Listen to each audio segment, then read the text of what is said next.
Hi everybody and welcome back to the Global Emotional Health Summit. We have an absolutely fascinating conversation on this time. It's one that fits in very well with the summit, which at this stage you all know is about emotional and mental health. And it's incorporating our emotional health in so many aspects of our lives. It's not one thing or another. We have emotions all the time, every day, 365 days a year. And this particular conversation is a very interesting one. It's on digital citizenship. Sometimes people say to me, when I talk about emotional stuff, as they call it, things were different years ago. Sure, look, we all had to get on with it. But to me, things are different these days. And I think definitely one of the biggest things that's different in certainly bringing up children is that they're growing up in an age of technology and an age where I don't have a manual because I didn't go through, I didn't have a laptop in my hand. I got my first laptop very late in my life, whereas my children, my 12-year-old, got a laptop for Christmas. It's a different age, so we have different issues, positive and negative. So the whole conversation around digital citizenship is wonderful for, it's for all frames of life. It's not just for people that have children either. So I am going to hand you over to two very experienced people.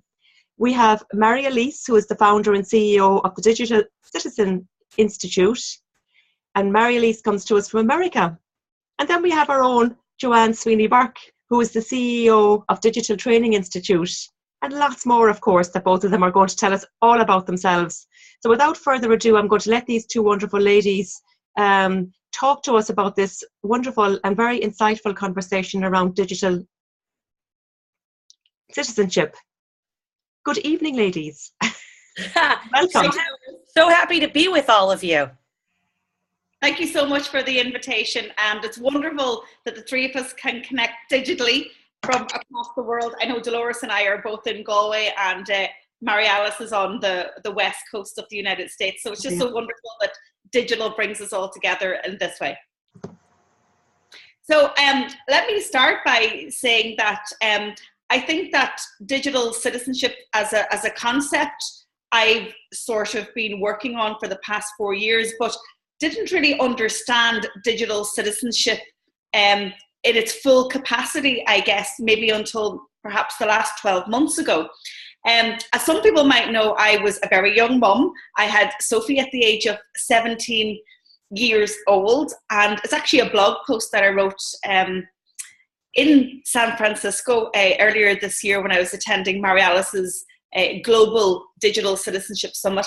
And I spoke about how I became a digital parent and how being aware of digital citizenship in my role as a mother actually started because I was a young teenage mum at the age of 17. Sophie's now 21. I'm nearly hitting 40. And we've gone through this digital revolution. It's come on us so fast. But in actual fact, if you speak to Google, who are almost like the kings of the internet and the information age, they tell us that we're actually experiencing the slowest pace of digital change right now. And I often say that fear paralyzes people. And Marialice will talk more about this, but very often people approach digital citizenship with a negative viewpoint and fear and talk about the problems. I approached it, I guess, 4 years ago when Sophie had come out to her later teens and was coming out, the other end of the terrible teens and those troublesome and difficult years that they are for all of us. And I was able to navigate her through her social web journey. So, giving her best practice advice and tools and techniques around using social media, protecting herself. But I was also very well aware that this was now like her diary, the diary that I had when I was younger. And actually, she was reading it earlier today, would you believe, and laughing at the stuff that I used to write down. And she said, Mom, we now do this on Snapchat. This is what we do. The language hasn't changed. What you were writing about in relation to how you engaged with your friends hasn't changed. The only thing that's changed is that we now do it through the medium of social media. So 4 years ago, after going through a number of years of mentoring Sophie, I guess, through social media, because I was working in PR and digital marketing, I had the tools and the toolkit, I guess, to be able to do it. And I had no fear. So I wanted to empower her because I saw the opportunities. So 4 years ago, then we decided to write a course called Young Minds Online. And that was essentially equipping teens, but also parents, on how to use the social web and that they would share each other's knowledge. So initially we developed 7 modules for classrooms, so face-to-face, and we piloted them here in Galway in the west of Ireland. And one of those modules was actually the kids inviting the parents into the classroom and teaching them everything that they knew. At the end, the 50 students actually wrote down their thoughts in a 500-word essay, all of which are amazing, and I still have all of them. And they said, like, we didn't know that the internet had an everlasting memory. We didn't know that we could control our privacy. We didn't know that we could actually give ourselves more power by empowering our parents and actually relinquishing all that fear and tension that happened at home. So that was a really good exercise we did over a year. It led us to meeting the Minister for Education in Ireland.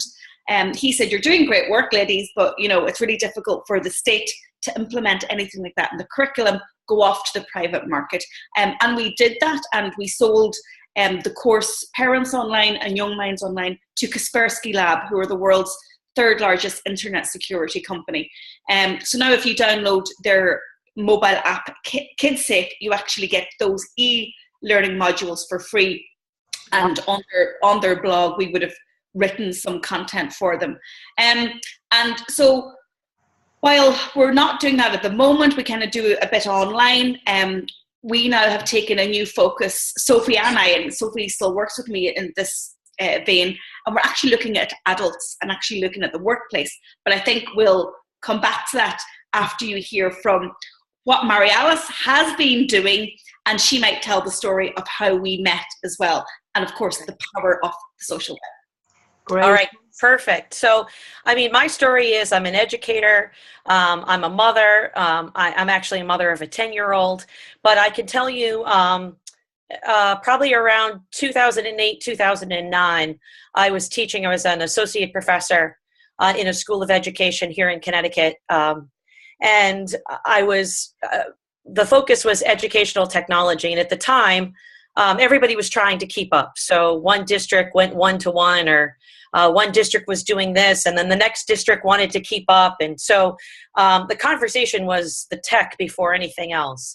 And so I realized at the time that digital citizenship was like an add-on to any teacher preparation. It was part of an ed tech program, but it didn't have its own time and space.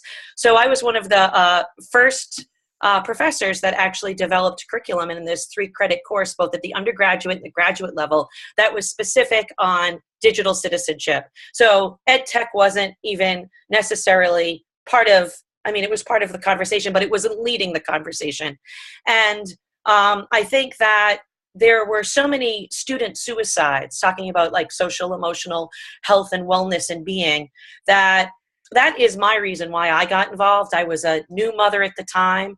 And, actually there's a story of Tyler Clemente, and I don't know Tyler Clemente. I don't know his family, but he took his life after, as a college freshman at Rutgers, when his college roommate had secretly recorded a webcam of a romantic encounter. And at that, there have been a lot of suicides that have affected me, but that suicide in particular, as a relatively new mother, I thought, wait a second. Tyler Clemente could be my son. He could be my brother. He could be my friend. He could be my next door neighbor. He's a human being. And so the It Gets Better campaign came out in full force, and which was fantastic, but it made me mad because I thought, what can I do as one single person? I don't want to wait for it to get better. I want to do something right now. So this is when I continued. I knew that I was on the right path, and I knew that the path was like full of like sensational headlines and very negative stories. And looking at if digital citizenship was being talked about, it was being talked about, like I said, in ed tech courses or in bullying or cyberbullying. How could we flip the script and really bring like the positive, like not just what to avoid, but what to encourage. And so I continue to develop courses. I developed this one course, Pleased to Tweet You, Are You a Socially Responsible Digital Citizen? And it was for my college freshmen, but we connected with, I put out a blog post and I tweeted it out. This was in the fall of 2011, looking for any classroom that wanted to collaborate on this. And so I heard from Cape Town, South Africa immediately, which I thought, okay, I understand how social media works, but this is amazing. Like my little blog post, my little tweet made it to Cape Town, South Africa.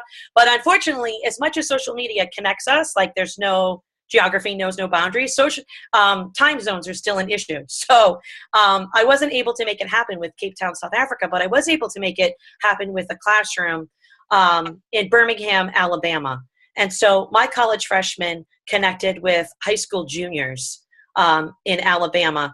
And I thought that the first thought was to come up with a student solution towards cyberbullying, but they wanted to define, before we even got there, what does it mean to be a citizen in the 21st century? And so to me, if you were to ask, 10 different people to define digital citizenship, you'd get like 10 different answers, because it all depends on the lens in which that person is looking out of. But to me, my definition comes from that iCitizen project with the college freshmen and the high school juniors. And it really is solving problems, right? Citizenship, digital citizenship, is about being a citizen and being an active citizen.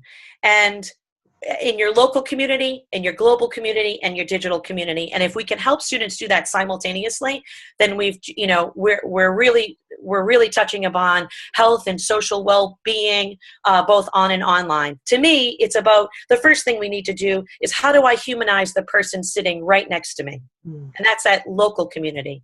Once, we get to not just talk about this, but do this, like that digital citizenship is a verb, then I need to learn, how do I humanize the person next to me, the person around the world, and the person across the screen. And that ties in that local, global, and digital. So from developing courses, started the first Digital Citizenship Summit, which was the first time there was a conference that was specific, just like the course, around digital citizenship. And because of this and social media, we held our first one in 2015. And by January, this time last year, I was connected with Joanne because we brought the Digital Citizenship Summit to the UK with the help of a colleague, William Jenkins, who really is responsible for uniting all of us. And so we brought some educators from the US and we had educators from the UK. Joanne joined us at Bournemouth University. And this is like just the beginning of when Joanne and I started to collaborate. And from that, Joanne, do you want to say, since then I got to see your Twitter headquarters. We made a big announcement. Do you want to share the big announcement? Yeah, and I've been working in business in a self-employed capacity for the past 8 years. So while I've seen, how students and parents need to be empowered, I've also looked at how corporations need to be empowered, because the UK study of 2015 showed that children as young as 6 have greater capacity and knowledge for digital and for the internet as opposed to 46-year-olds. So the kids are grasping it, and it's almost like, well, who's looking after the older generation, and what does digital citizenship mean to them? And when I'm working with my corporate clients and I do digital marketing strategy and all of that good stuff, I always build digital citizenship into their social media policies, because I know it and they don't, and it's almost like a little add-on. And sometimes I do it even if I'm not asked to do it. And I think that lots of corporations across the world need to invest in digital citizenship skills for their staff, because, Dolores, we've had conversations before, about social media, and you're doing this global summit, and you'd ask me for some advice, and I'm more than happy to give it. But lots of people have fear. Lots of people have fear. We need to turn that fear into empowerment. So after watching what Marialice was doing, and she has an academic background, she is rewriting the script on digital citizenship, or even writing the script on digital citizenship in the digital age. I thought, this is a lady that I need to partner with. She has something that I don't have, but I think together and collectively we can bring something to the table. So in San Francisco in October at the most recent Digital Citizenship Summit, we announced that we were going to partner and we were going to launch digital citizenship at work, so in the workplace. So what we have planned is a joint white paper, a study, writing a program specifically for the workplace, whatever kind of workplace you are, small, medium, large, multinational, makes no difference, accessible to everyone, and hopefully sponsored by the companies themselves. So it's about the companies giving back to their employees, because as we know, the employee is the best asset that any corporation has. We're hopefully going to get it accredited. So you're going to get some international recognition for the time that you invest in yourself and empowering you with highly transferable digital skills and knowledge. Just so you know that you're safeguarding the company that you're working for, safeguarding their brand, and also safeguarding yourself as an employee, because online reputation is absolutely everything. And in life and in business, we know that you can't buy your reputation. It's completely invaluable. So we've got a white paper, a new online course. We want to pilot with a number of corporations wherever they are right across the world. So if any company is interested right now in taking on our course in the workplace, get in touch with either Marialice or I. So that's what we have planned. Marialice is going to bring the research background, the academic background, hopefully some sort of international accreditation that crosses all geographic boundaries, because when it comes to online, there are no boundaries. And hopefully we can just help the people that feel that they're way behind in the digital age, that they're too old or they've missed the boat or they don't use social media. Because when you're booking a flight, when you're doing your banking, when you're ordering food online, when you're communicating, everything that we're doing is now taking place on our smartphone, online, and we're engaging with people around the world. So we can't ignore it. And we just don't want fear to paralyze people and to create inaction. And Marialice, do you want to then subsequently announce our big plan for the Digital Citizenship Summit that's coming across? Oh, absolutely, because this has been in the works for a while, I feel like, but that, I don't know if we've got a date yet, but that will bring the Digital Citizenship Summit to Ireland this spring, this fall. I mean, the date is to be determined, but the planning has already begun. And the thing that's exciting about it is the fact that it attracts, digital citizenship is like everybody's responsibility. This doesn't just happen in school. This has to happen at home with parents. This has to happen with organizations and industry. And so what the summit will do is it will merge, multiple stakeholders, which is really exciting. But to kind of like tag back about another like common denominator between the two of us as being, digital moms, is that we parent a little differently. So there is a lot of fear out there. So I have this 10-year-old and, I've made this decision that we learn together. We learn side by side. Am I doing it the right way? I don't know if this is the right way. Like we said, when you started this broadcast, there's no handbook on how to parent during this age. But instead of always looking at things as a way to monitor, what our children are doing, I like to really look at it, and I know you do too. How do we mentor? How do we be part of this critical conversation? To me, what I'm doing with my 10-year-old is like driver's ed. Before you get the keys to the car, you got to put in road time. You've got to understand the rules of the road. But, you've got to also understand not just all of that. Safety, of course, is paramount. We have to start with safety, but the conversation can't start there and ends there. It has to go beyond. And so, we have a mother and son Twitter handle. We're actually doing a chat tomorrow on digital citizenship and student voice through Minecraft. These are just opportunities where you're trying to, I think that, Joanne, we've spoken about this. People assume since we are open to this digital parenting that we're always plugged in. But actually, we're not always plugged in. If we are plugged in, we're plugged in together. But I'm unplugged more than I am plugged in as a mom. Absolutely. And, I've had Bobby on my podcast, JSB Talks Digital, talking about Snapchat and why he enjoys it as a social network. So as he's growing up in this age and all these platforms are natural to him, then I want to be involved in his learning too, because he's teaching me as well. And now he's big into gaming, and already he's looking at the opportunities to game with other people. And I go, well, you can't game with other people right just yet. Game with your sister Sophie, game with your dad, game with me. Yeah. So let's do that. So we have digital conversations, and I think that's it. The safe, savvy, and ethical use of the internet. Mike Ribble's 9 Elements of Digital Citizenship. It's a great place to start if anybody wants to reference it. And Dolores, we can share a link to Mike Ribble's website and those 9 elements as well afterwards. But that's a really great place to start. But have digital conversations. It's not going away. It's just another form of communication. This to me is like the 21st century sex talk. So I don't know about you ladies, but when I had the talk, it was, embarrassing with my parents. Not much eye contact was made. It was rushed, and then it was over, right? Like the talk was over. This is the talk that we need to be having with our young people constantly. This is the 24/7. This is the 365 day. This is like learning side by side as things happen, and we might not even know the answers, that we're willing to learn together. So I think a lot of times when we talk to parents, they feel like they have to be experts.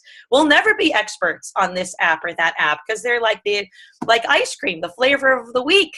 And so the best thing that we can do is just it's a different mindset. It's being open to having this conversation and to be constantly engaged. And I feel like that we can model that we are willing to be learners first and foremost. And if we can do that, whether that's going to be for our own children, whether that's going to be children in the classroom, because I come from an educator standpoint, working with you, Joanne, while we're working with adults and in the industry, this has to be the conversation. Are you planning on doing anything in Ireland with children, or will your trainings be for parents that have children as well, Joanne? Or is it up with the workplace? Well, the specific collaboration that Marialice and I are doing is specifically for the workplace. But I mean, there are parents in the workplace.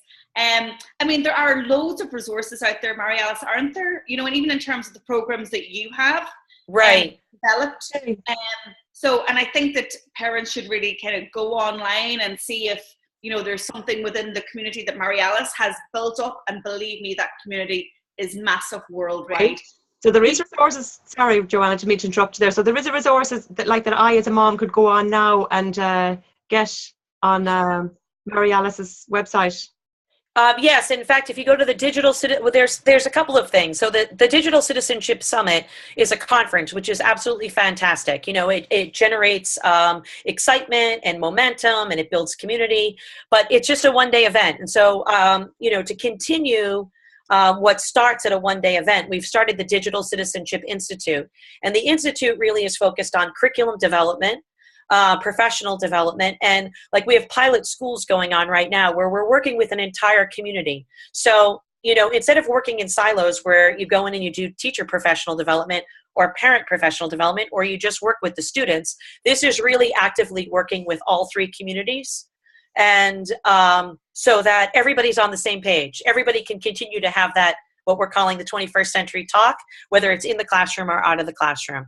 So the Institute will be the larger umbrella that will be able to work with schools, we'll work with parents, we'll work with the industry, we'll be able to partner with Joanne and the Digital Training Institute. And then I know for sure in Ireland, if we could really invite as many people as possible to this upcoming Digital Citizenship Summit in Ireland, that would be a great first place to really, maybe for the first time, hear a different take on digital citizenship. And looking at those 9 elements, but those 9 elements of digital citizenship, one of which is so close to my heart about that social emotional well-being, but looking at it from a really positive lens. So, like I had said before, instead of looking at, we monitor, how do we mentor? How are we really helping people make a decision that goes beyond just what to avoid, but really focuses on what to encourage? And we have a lot of work ahead of us because, digital access is not available. And as my 10-year-old would say, if you want us to learn about the world, we have to learn with the world. Oh, wow. Insightful. Right. And so, tomorrow, unfortunately, I would love, you have a 12-year-old. I don't know if your 12-year-old is into Minecraft, but unfortunately the time difference is like 1 a.m. in for Ireland. But, to have opportunities, because we're going to encourage parents to join this chat with their children, as well as teachers come and invite their students, so that we're all part of this conversation. We're part of creating the solutions. Wonderful. This is a collective we. Well, not this time maybe, but I have to say, yeah, if you had them earlier another time, because my 8-year-old son actually would be the one that would actually, I ask him, what camera do I, or what phone do I have again? He knows just like, he's on my lap today, and I saw him typing in something in eBay that he wants, and he did it so, I was amazed that he was so perfect doing it, and he knew the characters, the 2016, 17 slash, oh my God, so precise. But he's the one now that would be the more, the guy I would have to, really monitor. Connell will always take up a hurling, go out hurling or something. But Irla would be the one I'd look at more, that's very influenced and just takes everything in, that I would look at, that I just be more, feel responsible more. Well, you know what you could do? We have just started a Digsit Kids Challenge. And we're focused on empathy, because that really is at the core of everything. And so we happen, as a mother and son, we're going to focus on cyber seniors. But I mean, I saw it was really powerful. Somebody had tweeted out, and there was a picture of someone homeless with a sign. The head was down, and it said, "I used to be your neighbor." And someone tweeted, "You still are." And it made me think, gosh, that would be another great topic for this empathy challenge. I don't know if you had heard, there was this great story about here in the United States, somebody had to go and repossess a car. And then he went to go repossess the car, and it was grandparents that couldn't afford these payments. And all of a sudden he saw that the human side of it, these could be my grandparents. Mm-hmm. So he told the company he could not repossess the car, and he started a GoFundMe campaign for these grandparents. And people came, and not only did they come and they helped with the payments of the car, I think there was a little extra that these grandparents got to have. I mean, whatever the topic might be for empathy, what a great opportunity if you want to join us for this Digsit Kids Challenge to do it. Yeah, because it's the collective we. I mean, all that we're trying to do is be a microphone, be a model to help others. And we've got the right platform to do it. So it would be fantastic if you'll join us. Great. I actually sent off an email. That's all I do. I sent an email earlier today anyway when I saw it, and I thought it was fab that there was a January challenge. And I looked at some of the other challenges. Great. And empathy is such a wonderful, there again, emotion, and to help children develop empathy and to let them know that actually there is such a thing as being empathic towards somebody else. Right. And how do you finally get to that realization that the choices that you make, whether they're on or offline, actually influence someone? I mean, one of the courses I was teaching, that Pleased to Tweet You course, I remember something went viral. Something that does go viral is somebody's most embarrassing moment.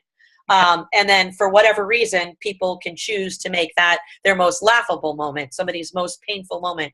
But I remember one of my undergraduates coming in, and looking, class hadn't started yet, and they were all talking. And that one undergraduate student said, "Take that down. If you're not part of the solution, you're part of the problem." And I was like, whoa, that is it. If we can help people understand that those choices, if you're not part of the solution, you're part of the problem. Powerful stuff. Joanne, would you like to add anything there about what's happening in Ireland, or?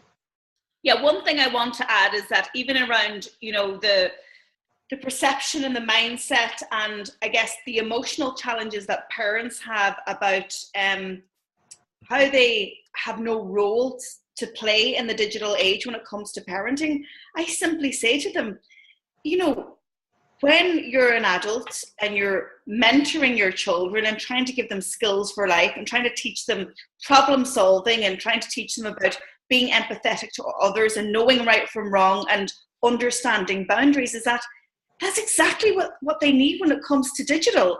Parenting hasn't changed. You have the head on the old shoulders that the children don't have, and they're actually crying out for you to give them some guidance and boundaries. And I think kids love boundaries. I really do. I think when kids go across boundaries, I think they're actually saying, give me some boundaries. Give me structure. And, digital is just another form of communication, and there is a responsibility on everyone. Everybody has their part to play in terms of safety, from the social network to government, to legislation. And in fact, Ireland is now looking at the defamation laws and extending those to online as well. We have the first Minister for Data Protection in the whole of Europe, because we are concerned with data and we are concerned with privacy, but we're very proactive in this country, and I think we're very digitally savvy as well.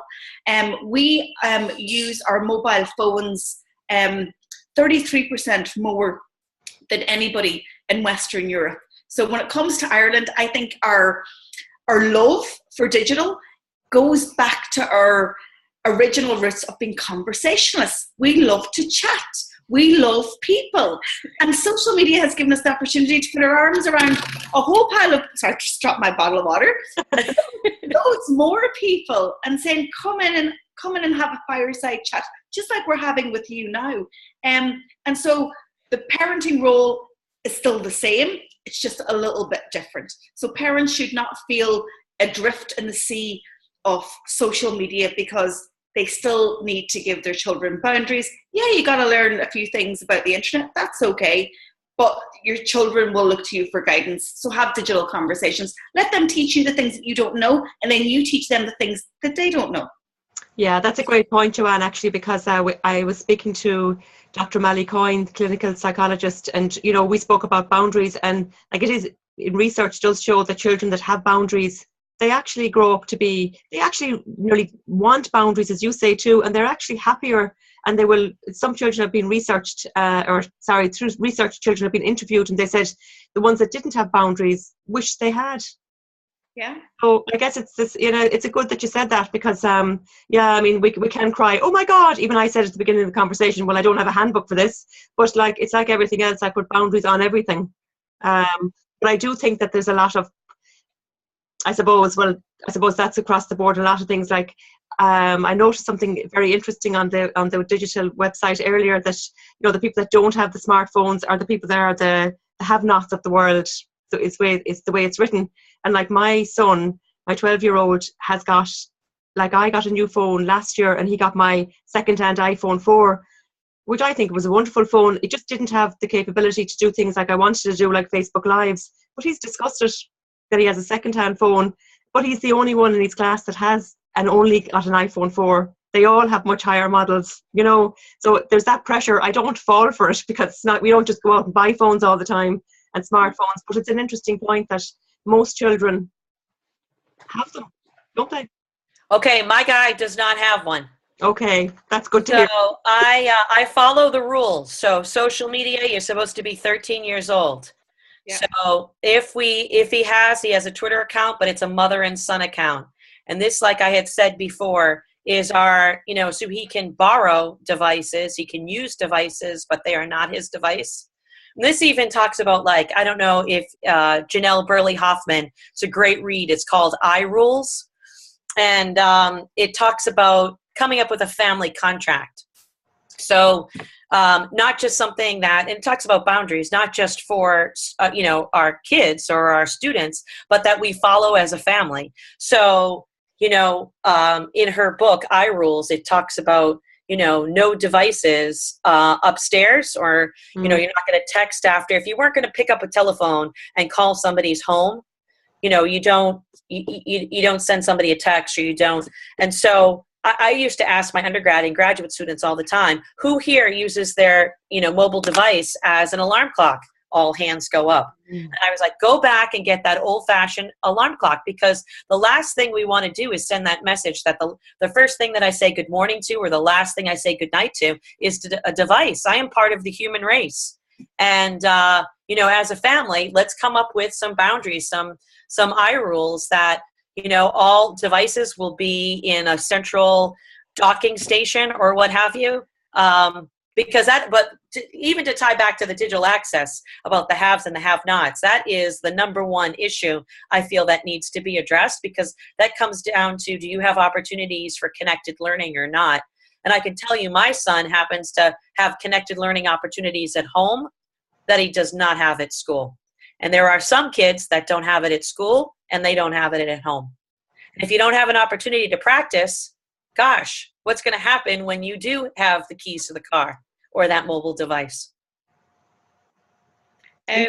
Sophie and I developed a parent and child contract for using social media, and there was a rule book for parents and a rule book for the kids as well. And so there's 2 documents that all parties sign, and they put it up on the fridge.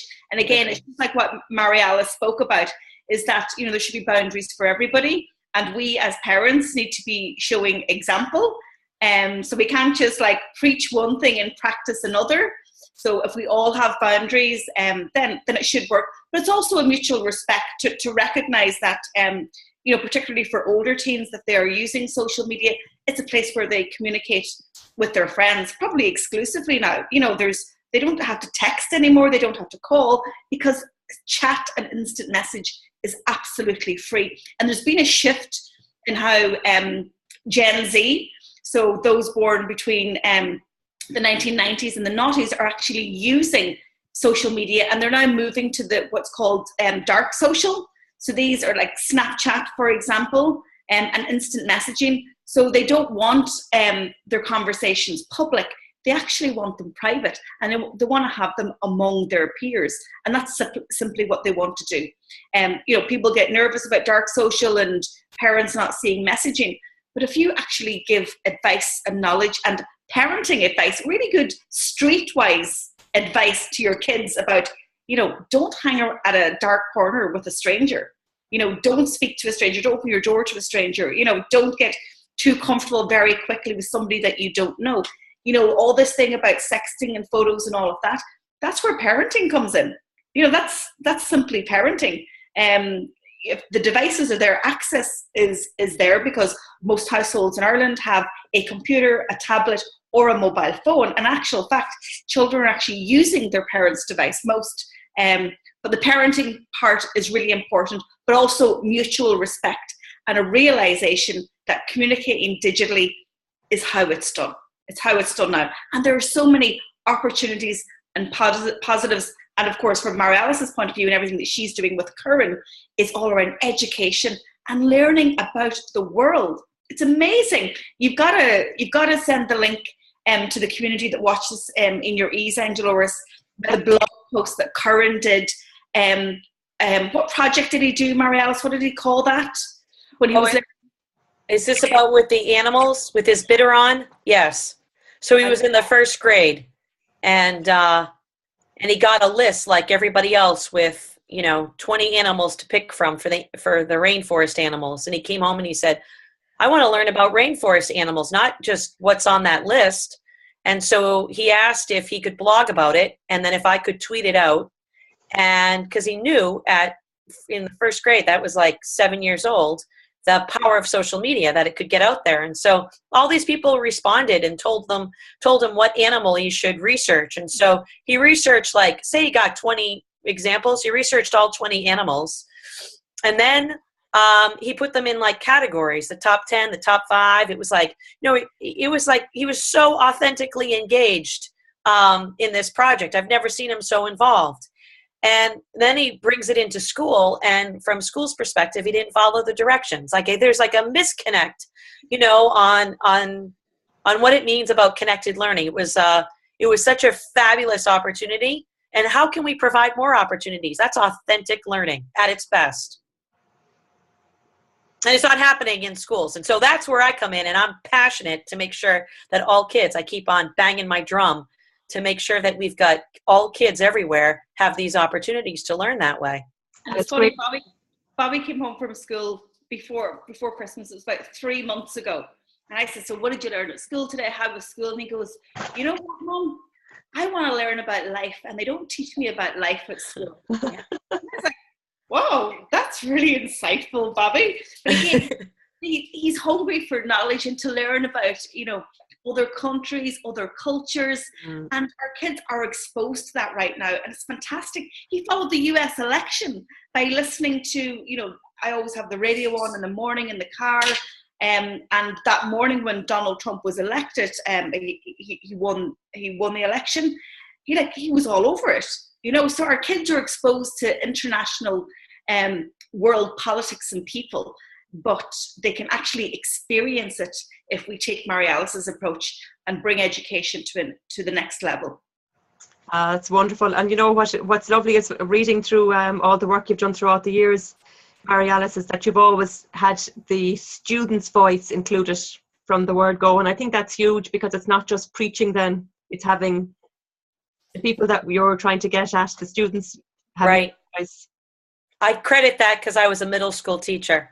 And working with young adolescents is synonymous with change. And if you're not comfortable with change and, really amplifying student voice, I would never have survived as a middle school teacher. So that background definitely has prepared me for this next chapter of my life, which is definitely, has always been, but really focused on amplifying student voice and digital citizenship. Well done. You're doing a great job. Both of you are. So is there anything you'd like to leave us on? Maybe, Marialice, if you want to say something for a minute or two, if you want to, and Joanne, similarly, before, or anything you want to tell the audience before, realizing that this is a global audience as well. Is there anything that you want to say to people, this is a good resource, or send them somewhere, let's say? Well, I'll definitely send some links, but I mean, this is an opportunity, like as an invitation, this is the collective we, that we'd really like you to be a part of this and learn with us. And that's really where we're going to see change, is if we do this together. Yeah, I would just say to people watching, if you're interested in empowering yourself with knowledge to, eradicate that fear that you might have, just, drop us an email or send a tweet. And let's just have conversations around it. And as Marialice says, it's the collective we. There's just, some people that steer the ship, but you need all the passengers on board to make the party happen. We can all go on that journey together. So shout out, ladies. Where can we find you? So on Twitter, I'm at Tweets by JSB, and the website is digitaltraining.ie. I think probably the best way, I've got all these crazy initials, proud Boston Irish connection here. It's MBFXC, which stands for Marialice Bridget Francis Xavier Curran. To give away that I've got Irish relations. But so that's on Twitter. And then either the Digital Citizenship Summit, that site happens to be where we are coming up. It's a new year, new opportunities. It's being updated right now, that site. So it's probably best if you go to the Digital Citizenship Institute, as the summit is just getting a whole new look. Fantastic. And can't wait for it to be in Dublin or Ireland or maybe Galway. Yes, you never know. We might get you over west yet. But anyway, we'll see about that. Thank you so much for joining Marialice all the way from America, and Joanne, in Galway, like myself. But it's a great conversation, and it's a great one to have, because I did not know much about digital citizenship at all before I looked it up, and it's a fascinating conversation. I knew we had issues or I maybe had an issue as a mom, but didn't know where to go to get all the information. So this is a wonderful platform to actually let people know more about where we can get the resources that some of us are just really crying out for. So thank you very much for that. And thank you for the invitation to join you today. Not at all. Thanks both of you for coming on. Good luck. Thank you. Bye-bye.